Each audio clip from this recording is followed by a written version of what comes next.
Good morning, students. In previous class, we had discussed about plastics.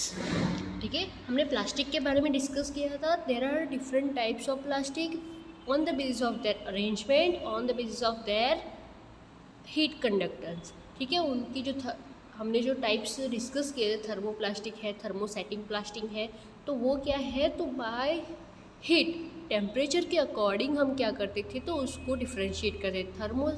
Thermoplastic हम किसे बोलते हैं कि अगर जो प्लास्टिक को हम हीट प्रोवाइड करते हैं, ठीक है, तो वो डिफॉर्म हो जाता है, मतलब कि अपने शेप में क्या करेगा, चेंजेस कर देगा. तो उस प्लास्टिक को हम थर्मोप्लास्टिक बोलते हैं. ठीक है, थर्मोसेट किसे बोलते हैं कि अगर हम उसे टेम्परेचर और हीट, ठीक है, टेम्परेचर या तो हीट दोनों में से कोई एक भी प्रोवाइड करते हैं, मतलब कि उसको हीट देंगे या तो टेम्परेचर उसका इंक्रीज कर देंगे, फिर भी वो अपने शेप में कोई भी चेंजेस नहीं करेगा, तो उस प्लास्टिक को हम बोलेंगे थर्मोसेटिंग प्लास्टिक. डन. चलो further towards this topic, plastics as materials of choice.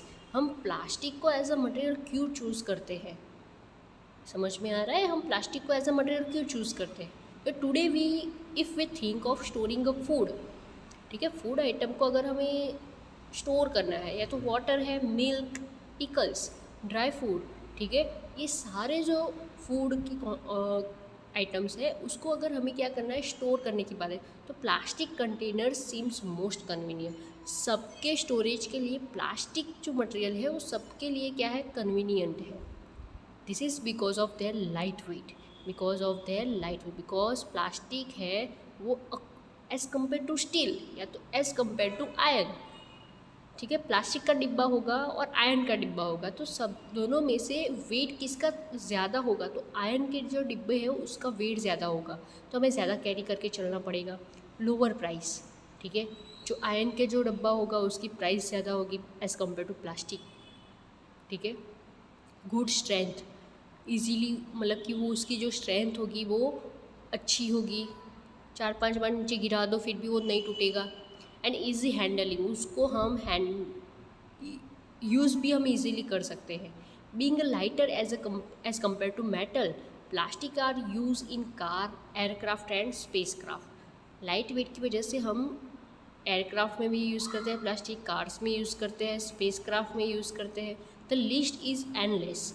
इसकी जो लिस्ट हम प्रिपेयर करेंगे ना वो एंडलेस होगी, मतलब कि इतने ज़्यादा, मतलब इन हम बोल सकते हैं मोर देन 100 या मोर देन 1000 भी हम बोल सकते हैं कि इसके यूजेस है प्लास्टिक के. ठीक है, if we start counting article like slipper, furniture, decoration pieces etcetera, तो इसकी लिस्ट ख़त्म ही नहीं होगी. Now let us discuss the characteristics property of plastic.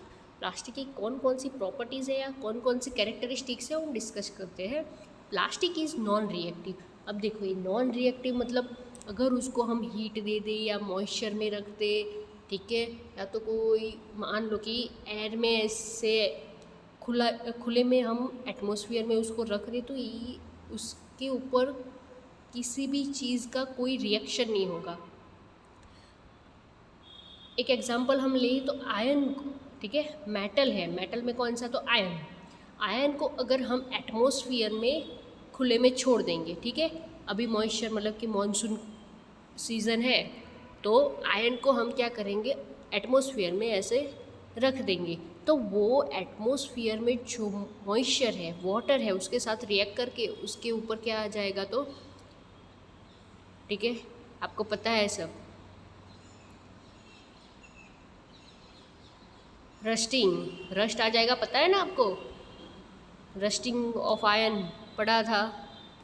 हाँ, जब हम आयरन को एटमॉस्फेयर में ऐसे ही खुले छोड़ देंगे तो वो एटमॉस्फेयर में जो वाटर कंटेन है उसके साथ क्या करेगा, आयरन रिएक्शन करेगा और अपनी सरफेस को रस्ट में कन्वर्ट करेगा. ठीक है, but as a plastic do not react with water and air.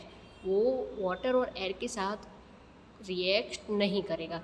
They are not corrode easily, ठीक है, उसका कोरोजन नहीं होगा easily. That is why they are used to store various kind of material including many chemical. इसीलिए उसको हम as a store करने के लिए हम यूज़ करते हैं. कोई भी मटेरियल इंक्लूडिंग केमिकल को भी स्टोर करना है तो प्लास्टिक में हम कर सकते हैं. समझ में आया. plastic is a light, strong and durable. Talk to your parents or grandparents about the type of buckets that we use in a past में कौन कौन से बकेट यूज़ करते, तो एल्यूमिनियम के बकेट थे, ठीक है, कॉपर के बकेट थे, आयरन के बकेट थे। तो वो खुद बकेट का ही इतना हाई वेट होता था और उसके अंदर पानी हम वाटर फिलअप कर दें तो वेट ज़्यादा हो जाता था, तो कई बार सारे के सारे लोग नहीं उसको पिक कर पाते थे, ठीक है। What is the material of bucket और mug you are using today, तो प्लास्टिक, ठीक है। तो वो क्या हो जाएगा, the plastic is very light, strong, durable and can be moulded into different shape and size. It is use for various purpose obviously, ठीक है। Plastic are generally cheaper than metals, plastic है वो जनरली क्या है, cheaper है than metals. They are widely use in industry and for house hold article, ठीक है। Widely use होता है वो हाउस होल्ड आर्टिकल में। Make a list of different kind of plastic container that you use in daily life. हमें list prepare करनी है कि कौन कौन सी चीज़ हम प्लास्टिक की यूज़ करते हैं, ठीक है, इन डेली लाइफ में। Third one is plastic are poor conductor. अब देखो, पुअर कंडक्टर मीन्स कंडक्टर का मीनिंग क्या, जो हीट और टेम्परेचर को इजीली पास आउट कर सके, वो गुड कंडक्टर है। और पुअर कंडक्टर मीन्स वो टेम्परेचर बोलो या इलेक्ट्रिसिटी बोलो, उसको इजीली पास आउट नहीं होने देते, ठीक है। You have learned about the plastic are poor conductor of heat and electricity. That is why electric wire have plastic covering and handle of screwdriver are made of plastic. जो screw driver हम use करते हैं screw को fit करने के लिए, ठीक है, तो वो स्क्रू ड्राइवर का जो हैंडल होता है वो किस चीज़ का होता है, तो प्लास्टिक का होता है। वायर्स, कॉपर वायर है, आयरन वायर है, तो उसको अगर हम इलेक्ट्रिसिटी में यूज़ करते हैं तो उसके ऊपर जो कवरिंग करते हैं वो प्लास्टिक का होता है, बिकॉज इलेक्ट्रिसिटी क्या लीक ना हो। As mention above, handle of flying pans, ठीक है, फ्राइंग पैन्स होते हैं तो उसके जो हैंडल्स होते हैं वो भी प्लास्टिक के होते हैं, क्योंकि पैन है वो तो स्टोव पे गर्म करना है हमें, ठीक है, हीट उसको देनी है, तो वो तो खुद वार्म हो जाएगा, गर्म हो जाएगा, हॉट हो जाएगा। बट अगर पैन को पकड़ना है तो वो हॉट तो हम पकड़ नहीं सकते, इसलिए उसके जो हैंडल होते हैं ना वो प्लास्टिक के होते हैं। चलो यहाँ पे देख लो, plastic, did you know plastics find extensive use in the health care industry, health care industry में भी वो यूज़ होता है। Some example of their use are the packing of tablet, threads using for stitching wounds, जो हम stitch लेते हैं ना, मतलब कि अगर हमें कुछ मतलब कि मान लो कि हमारा एक्सीडेंट हुआ है और हमारे जो बॉडी पे कई सारे ऐसे स्टिचेज आ गए हैं, ठीक है, उसको स्टिच करने के लिए भी थ्रेड का जो यूज़ होता है वो प्लास्टिक का होता है। सिरिंज है, डॉक्टर्स ग्लव्स है, number of medical instrument. Special plastic cookware is use in a microwave oven for a cooking food. In microwave oven the heat cook the food but does not affect the plastic vessel. वो food को warm कर देगा, ठीक है, heat कर देगा, but plastic vessel को कुछ नहीं होगा। Teflon is a special plastic on which oil and water do not stick. Teflon ऐसा प्लास्टिक है कि उसके ऊपर ऑयल या तो वाटर दोनों स्टिक नहीं होते। It is use for non stick coating of cookware. जो नॉन स्टिक हम वेसल्स बोलते हैं, ठीक है, जितने भी कुकवेयर है जो हम बोलते हैं कि नॉन स्टिक है, नॉन स्टिक है, तो नॉन स्टिक का मीनिंग क्या है, तो उसके जो कुकवेयर होंगे उसके ऊपर एक लेयर उन्होंने क्या किया है, स्टिक किया है। कौन सा लेयर होगा, तो टेफ्लॉन प्लास्टिक का लेयर उन्होंने स्टिक किया है। समझ में आ गया? Done. Okay, now further, fireproof plastic, although synthetic fiber catches fire easily. It is interesting to know that the uniform of firemen have a coating of melamine plastic to make them flame resist.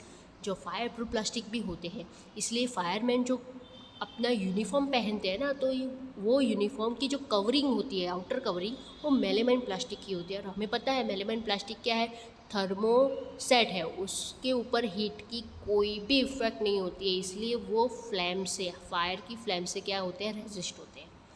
ठीक है, समझ में आ गया? Done. चलो, तो next topic क्या है, plastic and the environment. Environment और प्लास्टिक के बीच का रिलेशन क्या है, ठीक है, प्लास्टिक और एनवायरनमेंट के बीच का रिलेशन क्या है, तो we will discuss in next class. Done. This is the last topic of our chapter, ठीक है। So we will meet next class. Thank you.